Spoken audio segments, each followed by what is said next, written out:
Boa noite, meus amigos da Comunhão Espírita de Brasília e todos aqueles que estão nos assistindo pelo YouTube, né, pela internet, pelas várias formas de divulgação do Espiritismo, utilizando a internet.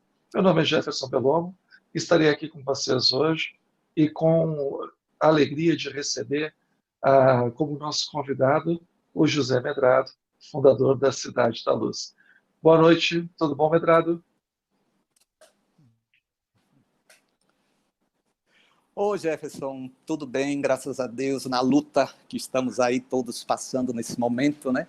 Quero também dar boa noite a todos aqueles que estão nos acompanhando, os colaboradores.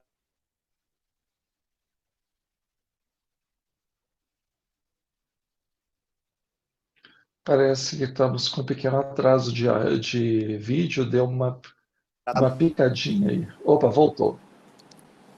Deu uma congelada, Medrado, mas voltou. Coisas de internet. Estamos aqui.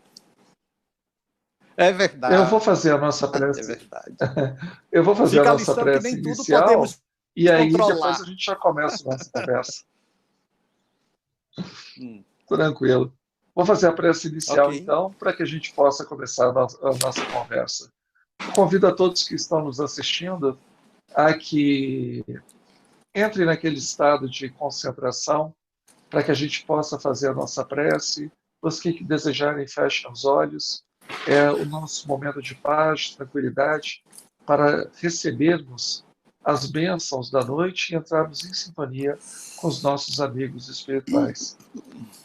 Pai amado, Pai querido, aqui estamos, Senhor, reunidos em Teu nome. Que as Tuas bênçãos possam ser derramadas sobre cada pessoa que está assistindo, sobre o seu lar, sobre a sua família, que todos nós possamos, neste domingo, ouvir e apreender essas palavras que serão ditas sobre a alegria de viver. Em Teu nome, Pai, em nome dos amigos espirituais, pedimos as bênçãos para iniciar a nossa conversa fraterna de hoje, rendendo graças a Deus. Graças a Deus. Pronto. O Medrado, ele é fundador da Cidade da Luz, uma instituição aí que já tem os seus 40 anos, né? Mais de 40 anos, e eu estava conversando com ele disse que fundou aos 17, é uma luta contínua, e de espiritismo também aí são os 44 anos, não é isso, Medrado? Exatamente, Jefferson, exatamente. E hoje nós vamos falar sobre a alegria de viver. Em época de pandemia, Medrado, me conta, tem como ter alegria de viver?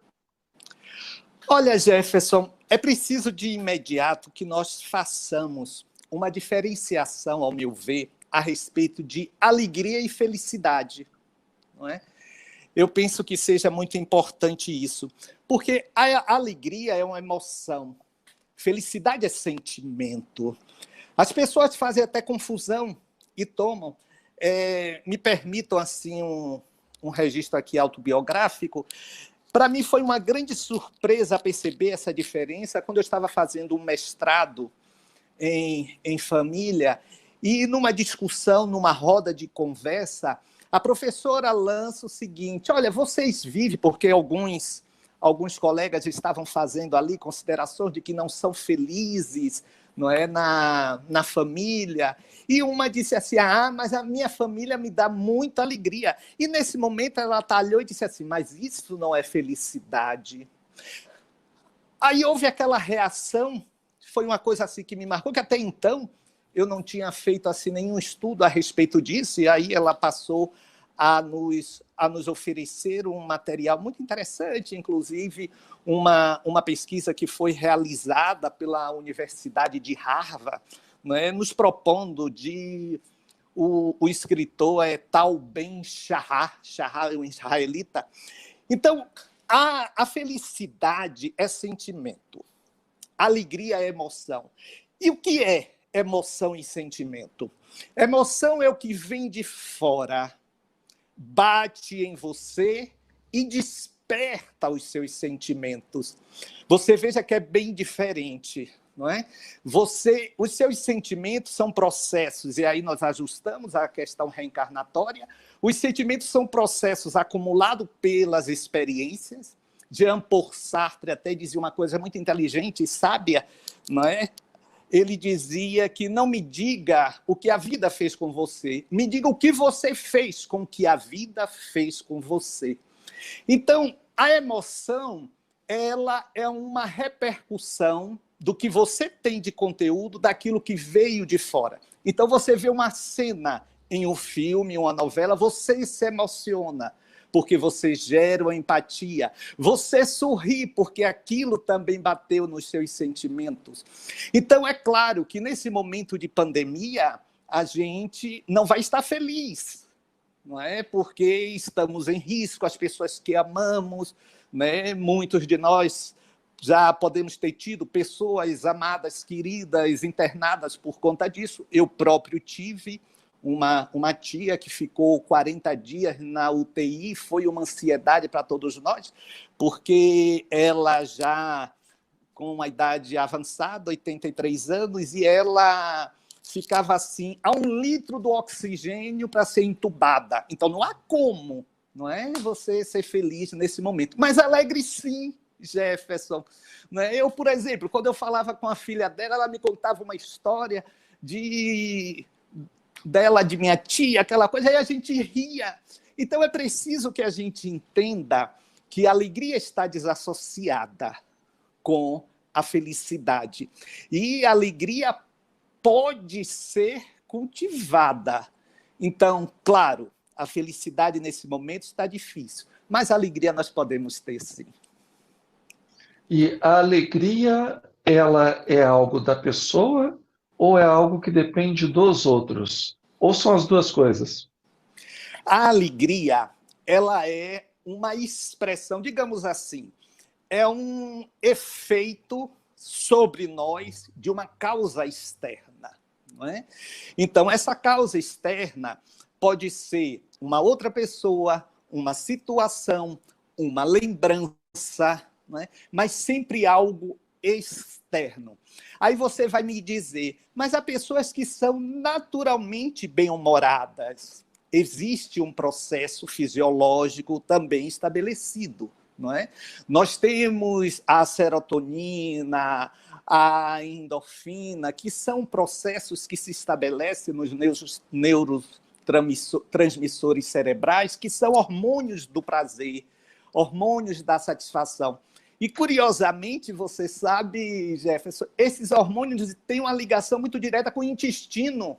Olha que curioso, não é? Porque a gente pensa que é tudo só a questão mental, a questão cerebral. Não, tem a ver com o intestino. É por isso que os antigos, não é, usavam... Hoje em dia a gente não ouve mais essa expressão, mas fulano é enfesado. É verdade. Não é?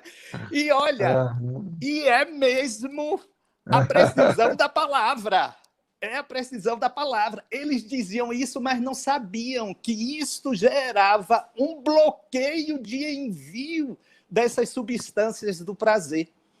Então, a gente vê que a alegria está realmente bem associada, não é? ao nosso bem viver. Tem essa expressão, tem essa possibilidade também neurofisiológica, mas é uma conquista, viu, Jefferson? É uma conquista também.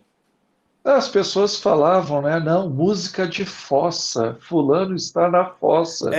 E raramente olha no dicionário para ver o que significa fossa, né? Mas olha, a sabedoria popular, não é? A sabedoria popular.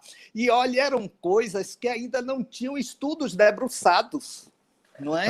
Então, a pessoa fazia por analogia, muitas vezes, não é? E isso que é fantástico. Eu adoro a sabedoria popular, eu adoro conversar com pessoas mais velhas. Olha, eu vou fazer 60 anos, quer dizer, a gente já tem até uma referência diferente, não é? Do que seja uma pessoa mais velha.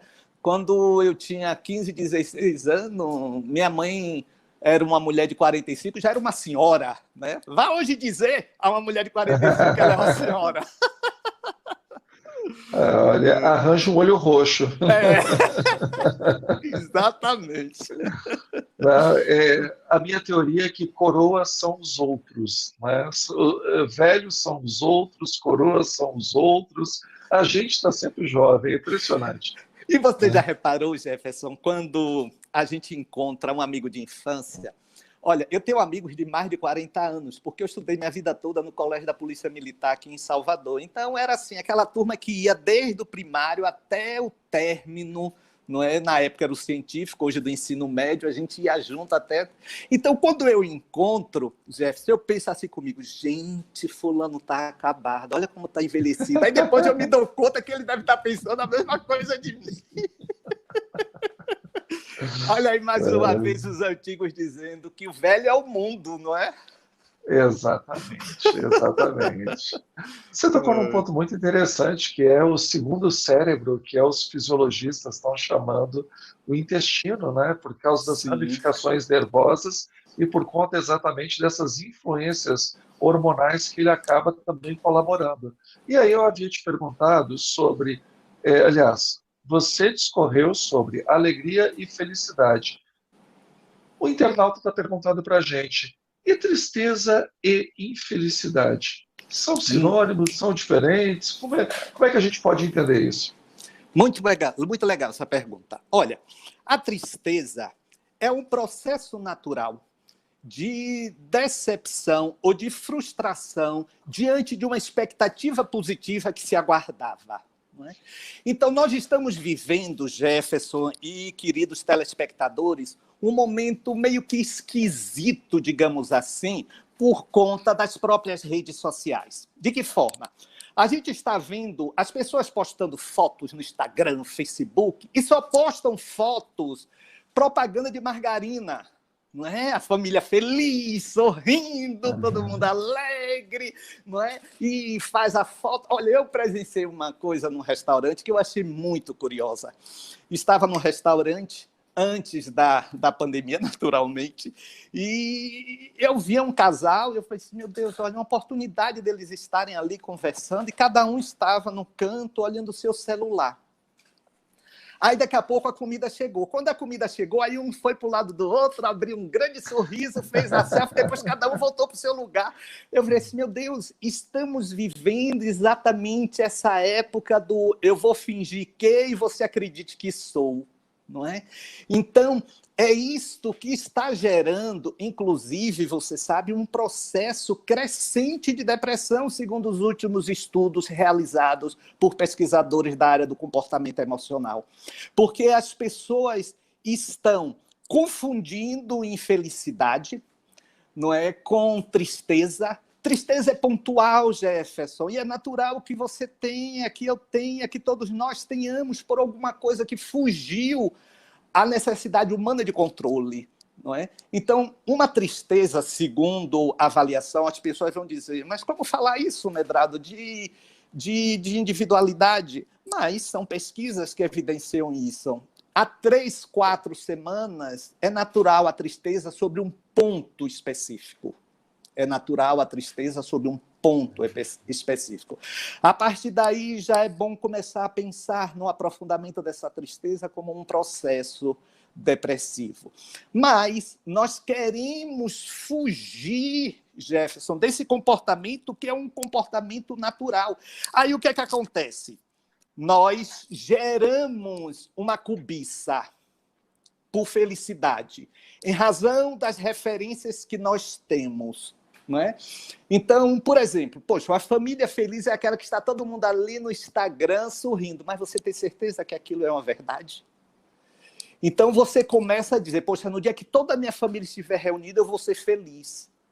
Então, no dia que eu conseguir mudar de casa, eu vou ser feliz. No dia que eu começar a ter uma ascensão maior no meu emprego, eu vou ser feliz. Então, a gente começa a colocar a felicidade sobre necessidades. Não é? Então, a gente faz a confusão de necessidade e carência como felicidade. Mas sim, Medrado, e o que seria, então, felicidade? Ajuste. Mude o que pode. O que não pode, se ajuste. Inclusive, dê graças a Deus por você estar se ajustando.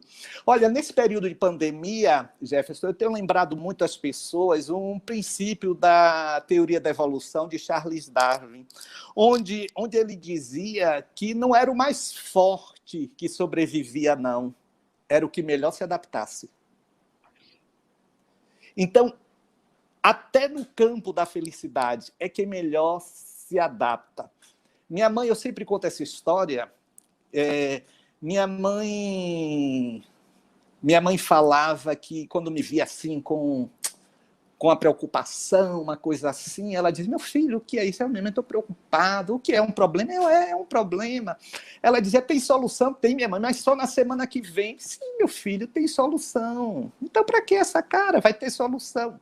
Em outros momentos, Jefferson, ela perguntava: meu filho, de novo você está assim com esse ar preocupado, que é um problema. Eu disse: minha mãe, é um problema danado. Sim, tem solução? Não, minha mãe, não tem. Então, meu filho, para que essa cara? Não tem solução.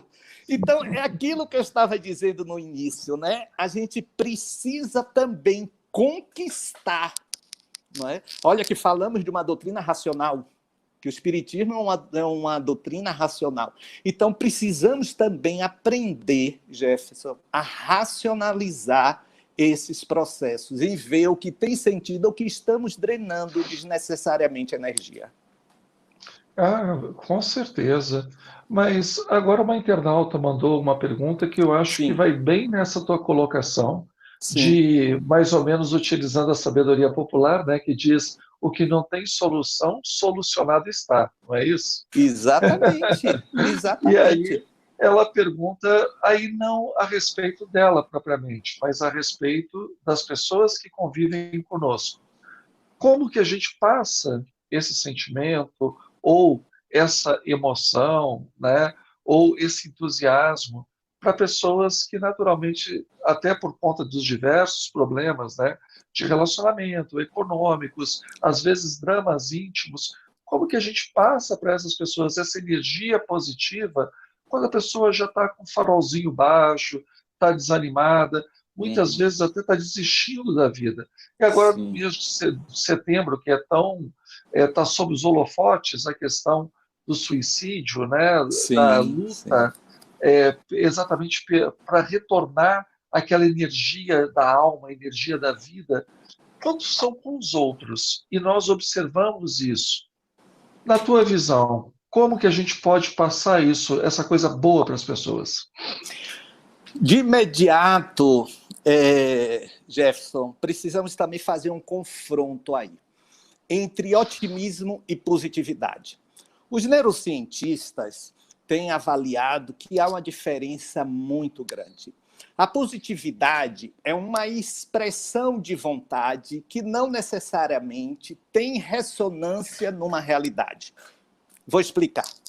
Então, você vira para uma pessoa e diz, ela está em fase, por exemplo, terminal de câncer, sabe disso, assim, não, mas olhe, para Deus nada é impossível, vamos lá, sim, para Deus nada é impossível, mas a pessoa está ouvindo isso, mas vai estar dizendo, o médico já me disse, então isso é positividade.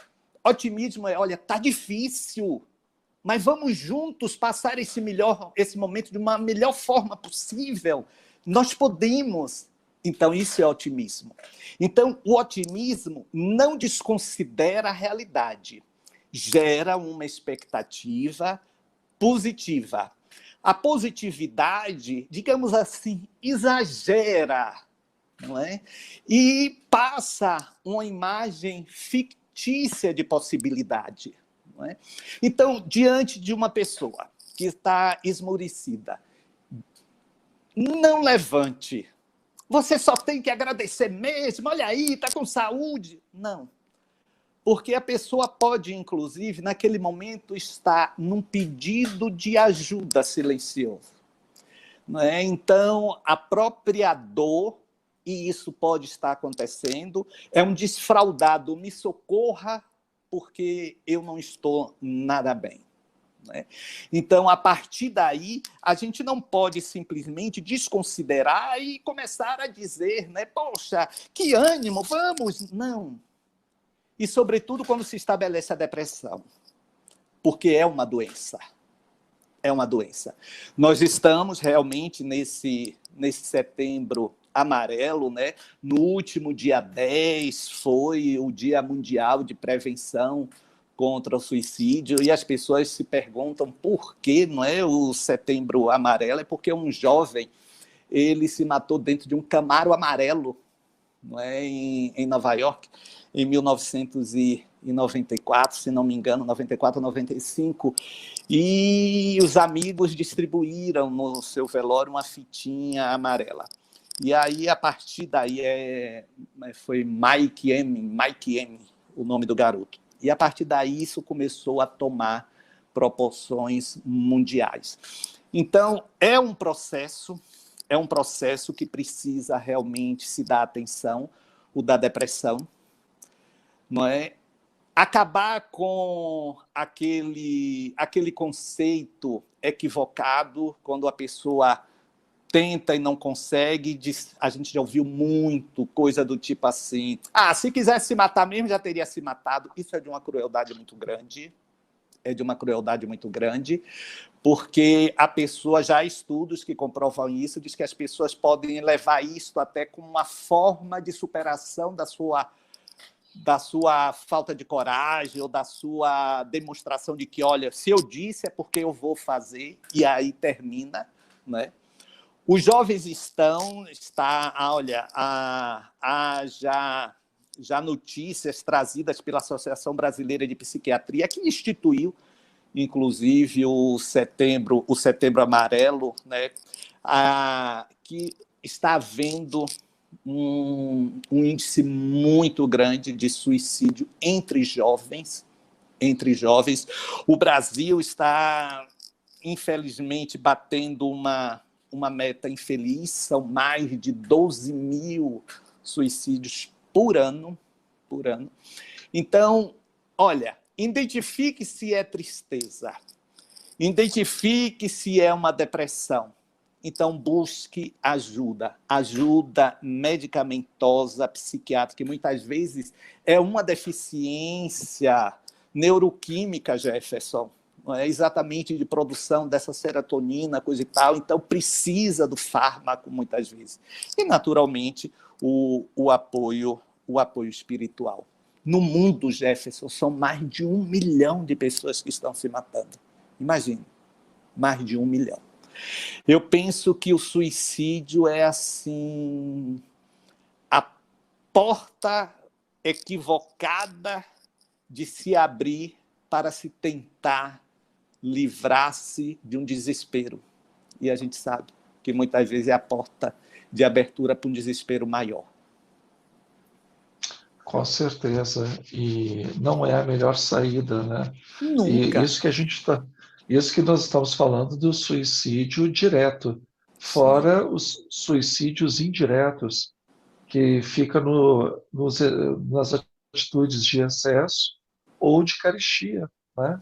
Aquelas atitudes que a pessoa parte para o excesso de comida, de bebida, ou a falta de horas de sono regulares, excessos de tristeza, excessos de euforia, tudo que em excesso, né, leva a pessoa para uma situação limite. E situações limites, como o próprio nome diz, não é uma boa, porque a gente não pode ultrapassar esse limite e a consequência não ser nem um pouquinho prazerosa. E por falar em limites, tristeza, alegria são sentimentos naturais de todo ser humano. Agora, existem comportamentos, né, tanto de tristeza quanto de alegria, que saem do razoável. E, às vezes, beira realmente beira o desequilíbrio, como você colocou, né, uma tristeza que começa a se prolongar muito no tempo, ela deixa de ser uma tristeza e passa a ser um processo que provavelmente pode ser associado com uma depressão. Como a gente pode verificar se a nossa tristeza ou se a nossa alegria são sentimentos saudáveis, já que a gente está falando da alegria de viver? Olha, Jefferson, há de se esclarecer o seguinte: a alternância de euforia e estado depressivo caracteriza um problema psíquico, a bipolaridade, não é? Então, a própria pessoa tem sim a dimensão desta bipolaridade. E a gente busca aí, não é, o princípio evangélico, tudo me é lícito, mas nem tudo me convém. Então, como a gente vai ter a condição de avaliar essas questões? Pela conveniência, não é? Então, aquela pessoa que é excessivamente alegre e inconveniente, ela está fugindo ao padrão, eu não vou dizer de normalidade, porque como já cantou Caetano Veloso, e muito bem, de perto ninguém é normal, não é? Eu não digo isso, mas digamos assim, do aceitável socialmente, porque nós temos sim códigos sociais que precisam ser respeitados, que precisam, porque afinal de contas vivemos em civilidade, não é? Então precisamos respeitar esses códigos. E a depressão, diferentemente da tristeza ou da melancolia, interessante que Freud fez um estudo muito interessante a respeito disso, né, fazendo até uma desassociação. Esse estado de depressão é o estado que gera a inanição de atitudes. A tristeza não. Você está triste, mas você está em ação. Você está triste, mas você levanta de manhã, vai para o seu trabalho. O depressivo, não. E, mais uma vez aqui, eu ressalvo que é preciso que se tome muito cuidado para não cair naquele senso comum que nada, ânimo, coragem. A pessoa não consegue. Não é uma questão de eu não estou tendo coragem, ela não consegue. É uma doença. É uma doença. Então, nós só prejudicamos quando nós insistimos que alguém que esteja nesse estado 3 ou do 2 para o 3 de depressão, quando se entregue não tem condições de nenhuma ação. E aí, nesse processo, é uma falta de ação para levantar, para sair da sua clausura, do seu quarto, começa a não querer se alimentar e começa a não querer tomar banho. Então, é uma doença estabelecida. Não é fraqueza da força de vontade. Como a gente precisa entender também que o vício não é uma fraqueza da força de vontade. Nós temos conceitos muito equivocados. Depois de 1998, com o mapeamento do genoma humano, já se viu que se estabeleceu que há o gene da viciação em todo ser humano. Agora, aí sim, o histórico de sentimento poderá disparar esse gene ou não. Eu tenho, você tem, Jefferson, nunca tivemos nenhum tipo de vício, nunca, porque o nosso histórico de resiliência, o nosso processo, inclusive, de formação no meio ambiente, na estrutura social que estávamos inseridos, nos ajudou isso e, naturalmente, também a nossa herança, não é? As nossas respostas reencarnatórias, não é? Mas todos nós temos, então não é uma questão de vontade fraca, de não ter coragem para a luta. É uma doença e como vício também. Com certeza. Você estava falando, me lembrei daquelas pessoas que, quando ouvem um problema de alguém, elas já começam, mas é porque você não sabe como é a minha vida. E aí vem despejando a autobiografia, né? E aí fica uma competição para ver quem tem a vida mais lascada, né? É impressionante isso. É uma grande verdade. E você quer ver onde você vê isso, Jefferson? Antessala de médico. Olha, quando você começa a se dar conta, as pessoas estão conversando e disputando quem está na maior miséria ali de saúde. Isso é fato. Mas você sabe, o vitimismo é uma forma também de chamar atenção. não é? Então, quando a gente vai ver, é interessante, Jefferson, olha, existe uma questão do comportamento humano que também não é muito visto. Todos nós já nascemos todos nós com uma síndrome, a chamada síndrome do desamparo. O que isso significa? Significa o seguinte: você estava ali dentro do útero de sua mãe, no quentinho, no aconchegante, naquele líquidozinho ali, olha que gostosinho, no escurinho, olha que maravilha, não é? Você só tendo a impressão dos sentimentos de sua mãe, do seu pai, das pessoas mais próximas. Aí, de repente, você é tirado lá de dentro, colocado na luz do centro cirúrgico, no frio do centro cirúrgico, com dificuldade de expandir seus pulmões, aí alguém aspira, antigamente se dava um tapa no bumbum, não é? Mas hoje em dia faz aquela aspiração. Quer dizer, aí surge o desamparo. E nós vamos carregar esse desamparo até o final da vida. Até o final da vida. Podemos ter o reconhecimento dele e desacentuá-lo. Você quer ver? Eu digo o seguinte: aquela mulher que espera, não é, que o seu marido abra a porta do carro. Mas aí, medrado, não, as mulheres não fazem mais isso. Mas quando o marido faz, ela se sente amparada. Mas vamos lá, o marido. Aquele marido que chega em casa, a mulher diz assim: olha, a comida está lá no micro-ondas, esquente. Ele sente assim aquela coisa, poxa, não podia ter me dado. Aí vai falar, mas medrado, o tempo é outro, o marido não espera isso, não. No fundo, todos nós esperamos por amparo, não é? Todos nós esperamos, não é?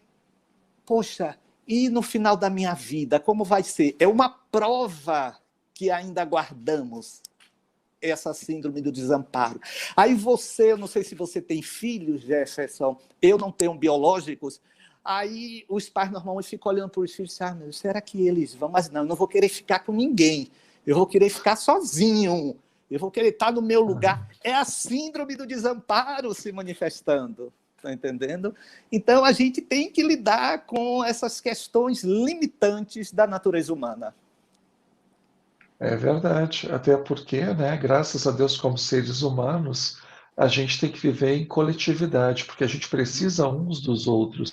Não dá para ser feliz sozinho, né? Não tem a música Uhum. que fala isso? É É impossível ser verdade. feliz E sozinho, não sozinho, tem é como, verdade, é né? verdade.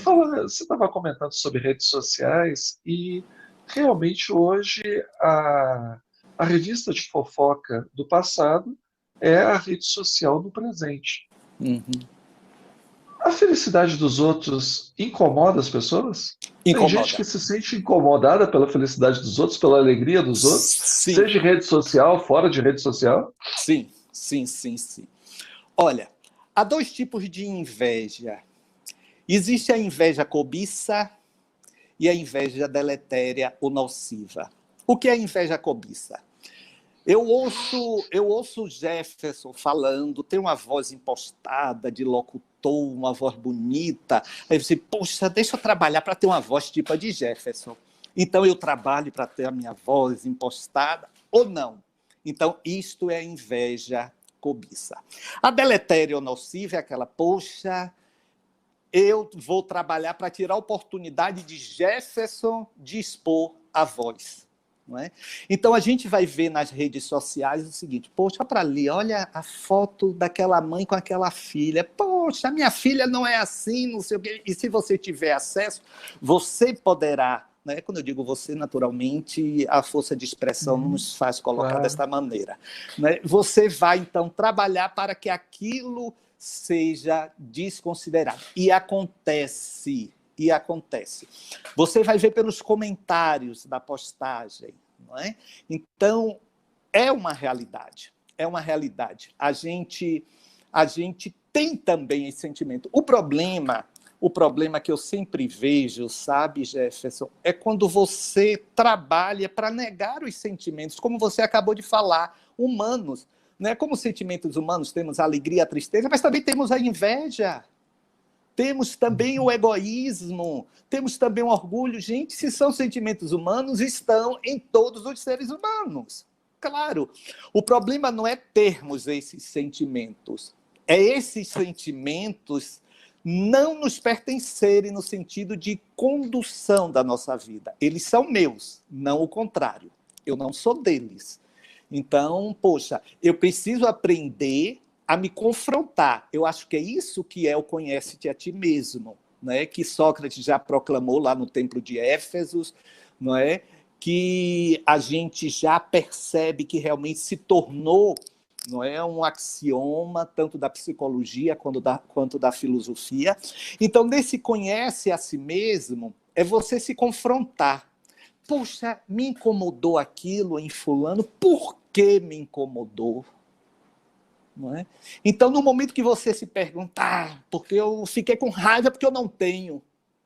Então, você começa a trabalhar aí até a inveja, a cobiça. Então, vá procurar a oportunidade de ter da mesma forma. Não há demérito nenhum nisto. Não é? Então, isso é crescimento. Isto é reconhecimento do que precisamos transformar dentro de nós. Agora, esse confronto é melhor do que ficarmos negando. Não é? Hoje em dia está se falando muito aí em negacionismo, mas é um princípio psicológico, não é, de autodefesa. Isso não é coisa nova, isso é freudiano. Então, o negar que é aquilo, não. Ou então tentar, não é? Olha, você já percebeu, Jefferson, as pessoas fazem assim, ó. Quando identificam um sentimento ruim, elas dizem assim, não, eu sou egoísta, como todo mundo é. Não é? As pessoas se colocam assim. Agora, quando é um sentimento positivo, elas não generalizam. Né? Você fala, pô, você é generoso. Ah, tá, obrigado, sabe? E não diz assim, eu sou como todo mundo é. Não, não é? A gente socializa o negativo e apenas quer capitalizar o positivo. Olha, minha mãe Você dizia sabe? que gente não é gente. Você falou numa coisa que eu ouço bastante no meio espírita, né? Ah, mas Chico Xavier era Chico Xavier. A Uhum. irmã Dulce era irmã Dulce. Então é mais ou menos assim, né? Eles eram, eu não sou e eu não tenho nada a ver com isso, né? Problema deles. Exatamente. Agora, se esquecem o seguinte, que eles fizeram essa jornada também, não é? Uhum. Olha, eu tive convívio, convívio não, eu estive com a irmã Dulce algumas vezes, inclusive de conversar com ela. Rapaz, olha, irmã Dulce era dura. Assim, eu me lembro que uma vez ela disse, olha, vinha caminhando comigo. Eu estava assim no Hospital de Santo Antônio e ela viu uma sujeira assim no piso, mandou chamar a moça, falei assim, e sua casa ficaria assim? Sabe? Uhum. Aí quer dizer, aí já eu fiquei assim, aí ela olhou para mim, sorriu toda assim, tinha uma vozinha baixa, ela vivia assim meio que encurvada, quase que se escondendo dentro do hábito dela. Então, quer dizer, gente, aquilo não é dureza, aquilo é disciplina. Uhum. Aquilo é disciplina. Aquilo ali é trabalho para manter a excelência. A excelência. E o que eu achei mais fantástico nela, sabe? Porque temos a mania, nesse episódio, nós temos a mania, Jefferson, de justificar. Não é? Fazemos uma coisa, olha, porque eu preciso, senão não posso perder o controle daquilo. Ela olhou para mim, sorriu, não se justificou, não. O que eu achei fantástico. Olha, eu tenho uma outra dela muito boa que eu estava contando com Maria Rita. Maria Rita, que é agora superintendente, né, desde quando ela faleceu das obras sociais da Irmã Dulce, é uma amiga. Eu estava contando, ela disse, Medrado, eu não sabia dessa. Aí ela, um amigo meu, era um dos gerentes de uma madeireira aqui em Salvador. Uma serraria, madeireira Bonfim, no bairro, até onde o centro começou, aqui em Salvador, um bairro chamado Uruguai. Aí ela chegou lá e pediu, não lembro o quantitativo preciso, mas vamos lá estimar aqui. Ela pediu assim, 20 portas, 20 janelas, 40 ferragens. Aí o rapaz foi, atendeu, aí, porque ela ia fazer pessoalmente as compras dela, quando ainda era, né, o hospital, só o Hospital Santo Antônio não havia sido ampliado, como foi na década de 90. Então aí ela foi, o rapaz pegou a nota e disse aqui, ó, irmã Dulce, aqui, ó, Ela, ô, meu filho, eu pensei que fosse uma doação. Aí o cidadão, esse cidadão amigo meu de infância, ele virou e disse assim, não, irmã, mas olha, o seu Bonfim tá aí, vai lá em cima. Aí ela foi, não é? Aí depois ele, seu Bonfim contou que ela chegou, ele passou, não é, pelo interfone. Ela disse: "Ah, irmã Dulce", ele disse: "Ah, irmã Dulce, eu não posso não, 40 janelas, 20 portas, não sei quantas ferragens. Olha, eu vou fazer o seguinte, eu vou dar metade disso tudo." Ela, oh, Deus lhe pague, isso era muito comum nela, Deus lhe pague, não sei o que, ela desceu. Aí esse meu amigo, Gabriel, virou e disse, ô, irmã, seu Bonfim me ligou aqui, não vai, a senhora não vai levar tudo não, não é só a metade. Aí disse que ela parou, olhou assim para a escada, que ela desceu e disse para ele, eu só estava precisando da metade, eu pedi em dor, porque eu sabia que ele não ia dar.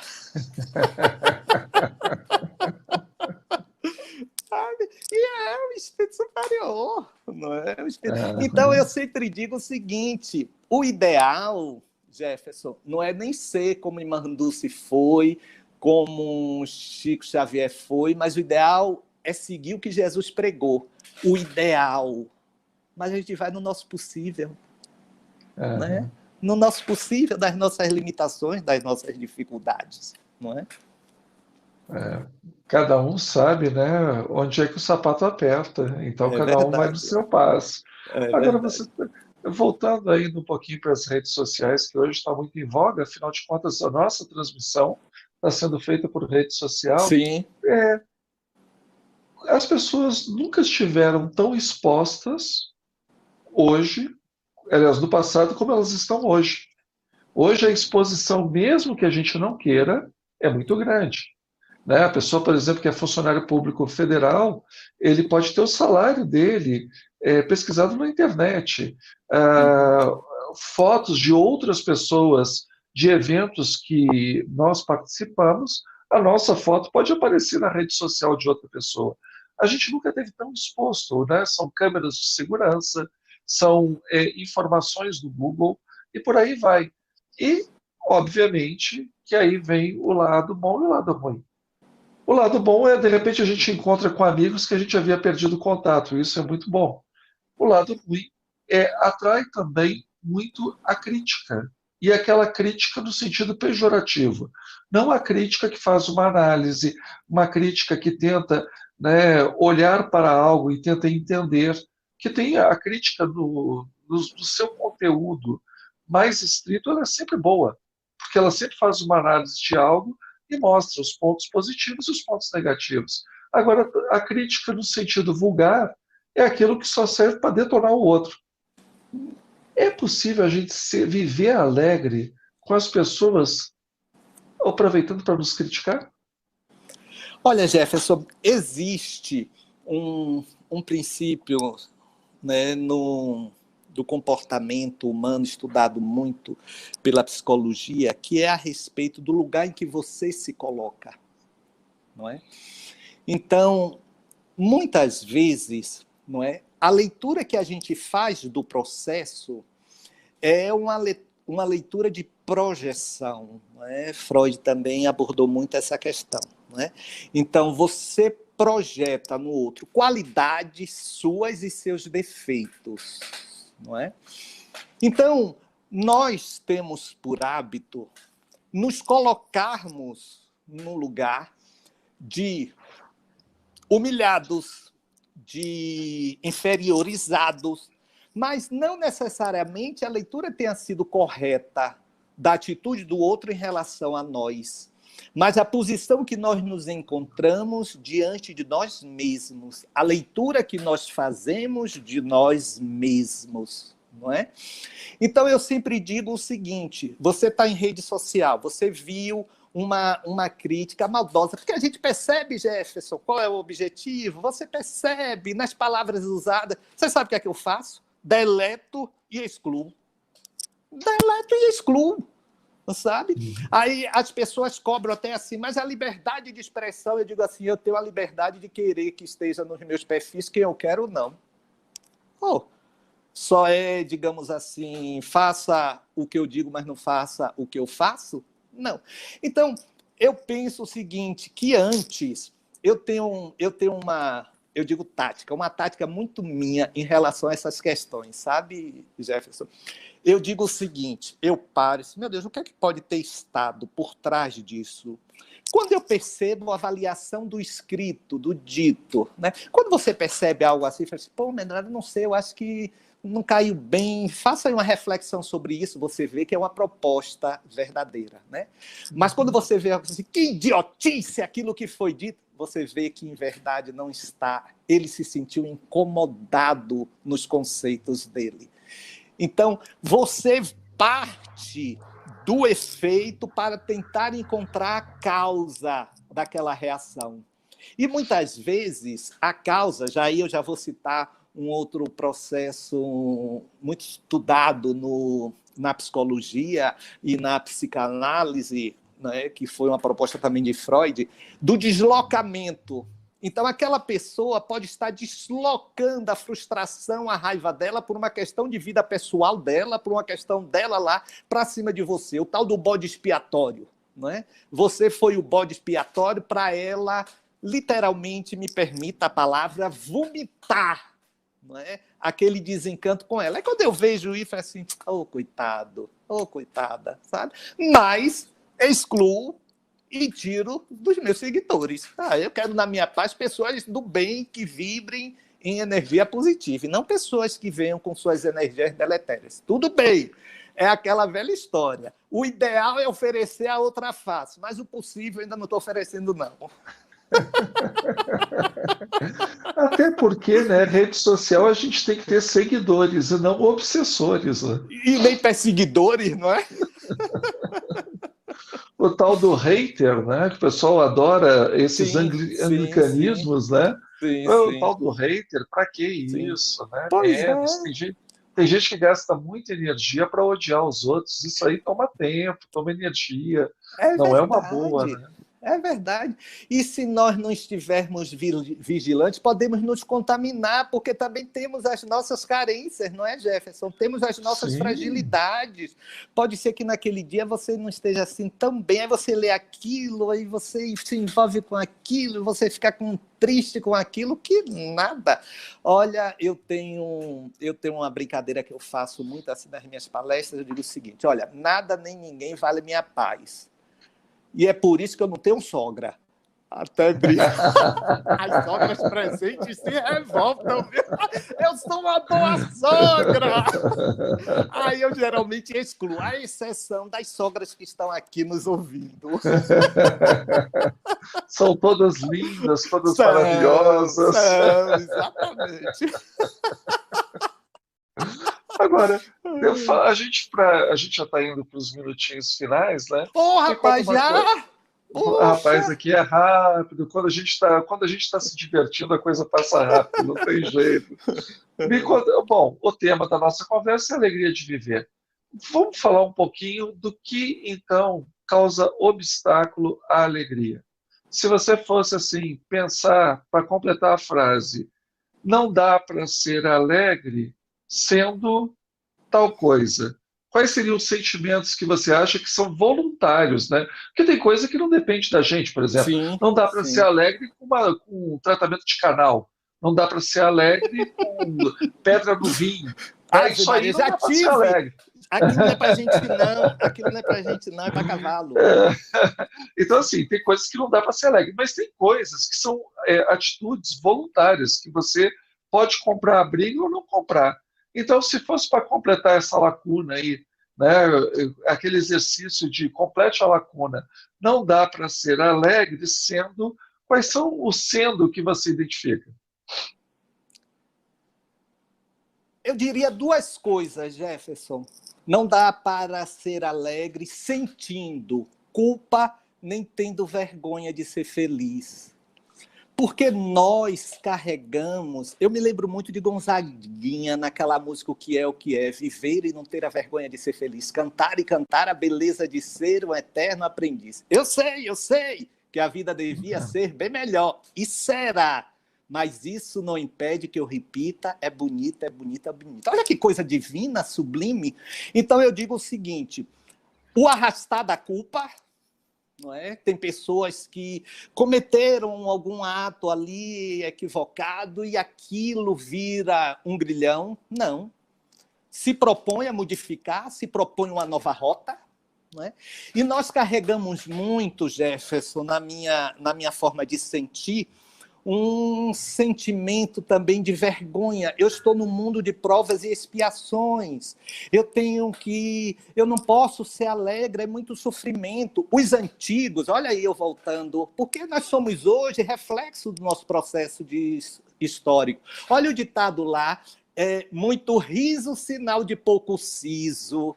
Quem não já ouviu isso, né? Eu tenho uma amiga que o pai dela dizia que rir não era coisa de gente honesta. Observe. Né? Aí quando você puxa o fio da meada, aí você chega em O Nome da Rosa, de Humberto Eco, onde a religião dizia que o riso, a alegria era uma interferência, né, diabólica, né? Tanto que os frades, os padres não eram, poxa, não podiam sorrir, viviam mesmo assim, não é, Tácito, porque a seriedade era sinônimo de evolução. Então você vê que tudo isso foi contaminando, não é? Foi contaminando. Você sabe que quando eu comecei a fazer minhas palestras, eu sempre tive assim esse viés muito alegre, também um pouco isso aí do meu DNA também, né, dessas questões. Quando eu comecei aqui em Salvador, teve cedo que dizia, não vamos convidar Medrado, não, porque Medrado fica fazendo as pessoas rirem, e isso não é sinal de boa evolução, tá entendendo? Então, quer dizer, era aquele conceito, eu estou falando década de 70, né? Estou falando década de 70, 80, não, e a gente vê que é uma forma também de potencializarmos as tais das serotoninas, das endorfinas, da noradrenalina, sabe? É também uma forma de impulsionar a sua vida, não é? Com certeza, né? A gente pode não escolher pelo que a gente quer passar. A gente passa, mas a gente pode escolher a forma que a gente vai passar por aquele caminho, né? Exatamente. O destino a gente não escolhe, pelo menos não depois de encarnado, né? Aquilo que faz parte da fatalidade já foi um compromisso assumido antes da reencarnação. A gente tem que cumprir a nossa meta. Agora, pode cumprir rindo e pode cumprir chorando. Isso daí tem como escolher, né? É uma escolha. Olha, o budismo fala uma coisa que eu acho muito inteligente, sabe, Jefferson? Ele diz o seguinte: problemas todos nós temos, sofrimento é opcional. Quando você para assim, isso choca. Não, eu não sofro porque eu quero, né? Não, eu sofro pelas contingências. Não, ele está falando a forma de você passar o seu sofrimento. Pode passar reclamando, destilando raiva, batendo porta, chutando, ou você pode parar canalizando forças, reforçando fé, compreendendo o seu processo, e tudo vai estar sempre, Jefferson e queridos telespectadores, à mercê do nosso livre-arbítrio. Somos construtores de nós mesmos, abrimos as estradas nós mesmos da nossa caminhada, não é ninguém não. Olha, tem gente que chega para mim com 80 anos dizendo, eu sou assim porque minha criação foi essa. Eu disse, não culpe seus pais não, porque você já tem 80 anos. Sabe? Já está grandinho, né? Já está grandinho, já sabe o que é bom e o que é ruim, não é? Medrado, para a gente encerrar sobre o tema, quais são as suas considerações finais sobre a viver, né, e sobre a alegria de viver? Olha, tem uma frase de André Luiz em Nosso Lar, que André Luiz diz o seguinte, que a disciplina antecede a espontaneidade. Então eu penso que a conquista também da alegria é uma disciplina. É uma disciplina. Aí você me pergunta, como eu vou disciplinar para ser alegre? Não. Se discipline para não ser chato, para não ser pesado, para não ser crítico, mordaz. Se discipline para não ver só os defeitos das pessoas. Se discipline para também sorver ali aqueles momentos Então, não foi isso que Emmanuel também pediu a Chico em relação à disciplina, né? Não é trabalho, trabalho, trabalho, disciplina, disciplina. É disciplina também. E você sabe, Chico era... As pessoas não têm esse viés dele, mas ele era bem humorado. Às vezes que eu estive com ele, ele dizia assim, me conte aí uma piada, vá, meu filho. Me chama baiano, conte aí uma piada. Mas, Chico, eu tenho uma aqui, não conte essa, porque eu ficava brincando com ele, assim, as coisas. Então sabe, é você se disciplinar para o que você sabe que não vai agregar. E seja sempre um agregador. O sorriso sempre cura feridas, né? Sempre. E abre portas. Abre portas, né? Eu estava conversando rapidinho com uma enfermeira, agora, né, nesse período que minha tia estava doente, ela era intensivista lá da UTI onde estava a minha tia, ela dizia assim, Medrado, as pessoas mais alegres se recuperam muito mais facilmente. Eu disse, mas isso é fruto de pesquisa, não é apenas a sua observação, não. E ela diz, e são pacientes menos chatos. Os pacientes mal-humorados são chatos, que a gente já fica assim, aí ela confessou, a gente fica assim, olha ali, ó, o 22B, de novo, agora é sua vez. Mas quando era de uma cepa, não, deixa que eu vou, é seu fulano, deixa lá. E é verdade, não é? É verdade. Com certeza. Bom, fazer a nossa prece de encerramento, então. Você gostaria de fazer, Medrado? Claro, vamos lá. Por gentileza, então. Senhor Jesus, quando tu nos pediste que amássemos o próximo como a nós mesmos, tu deixaste claro que o amor do outro nascia do amor de nós mesmos. Que possamos aprender que o amor de nós mesmos é neste reconhecimento das nossas limitações e imperfeições, mas a manutenção do trabalho constante pela superação do que somos, para a chegada de um ser melhor, de um homem novo, de uma mulher nova. Assim, Senhor, nos abençoe a todos os colaboradores, a direção da Comunhão Espírita de Brasília, a todos esses que estão nos assistindo. Que uma faísca do teu amor, Senhor, possa realmente chegar a esses corações e abrasá-los com misericórdia e compaixão. Meus amigos, então agradecendo a presença mais uma vez do José Medrado, como você muito bem colocou, o tempo passa rápido, né? Estava tão bom, mas senão daqui a pouco só fica nós dois e os desencarnados, então... Mas você foi ótimo, Jefferson. Eu quero parabenizar a sua condução. Foi ótima, verdadeiramente. Muito agradecido. Gerou um interesse grande. Foi muito boa, muito boa. Muito agradecido. Se Deus quiser, até uma próxima oportunidade, ou até pessoalmente, eu indo aí, ou você vindo a Brasília, vai ser um prazer, né? Pós-pandemia, dar aquele abraço. Tá certo. Enquanto isso, a gente vai se abraçando aqui, ó.